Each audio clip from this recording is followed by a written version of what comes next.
Hi friends, చుట్టాల మాటలు భరించలేక యావరేజ్ స్టూడెంట్ రవి ఒక ప్రామిస్ చేసుకున్నాడు. ఈసారి నేను ఎలాగైనా టాపర్ అవ్వాలి అని. అందుకోసం టాపర్ అమ్మాయి సౌమ్యని చాలా బాగా అబ్జర్వ్ చేసేవాడు. తనలానే క్లాస్లో డౌట్స్ అడుగుతూ బాగా చదివేవాడు. చాలా ప్రాక్టీస్ కూడా చేశాడు. తన కష్టానికి ఫలితంగా సెకండ్ వచ్చాడు.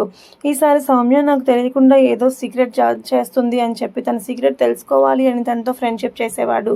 ఎగ్జామ్స్ దగ్గరకు వచ్చాయి. సౌమ్య తన ఫ్రెండ్స్ అందరినీ ఇంటికి పిలిచినప్పుడు తన సీక్రెట్ రివీల్ అయింది. ఎందుకంటే అందరూ పడుకున్నాక సౌమ్య బెడ్ పైన కూర్చొని చేతులు జోడించి ఒక స్మైల్ ఇస్తుంది. ఏంటి, నువ్వు పడుకునే ముందు ప్రే చేస్తావా అని. తెలియదు రవి, ఇలా రా, ఇప్పుడు నా ప్రపంచంలోకి రా.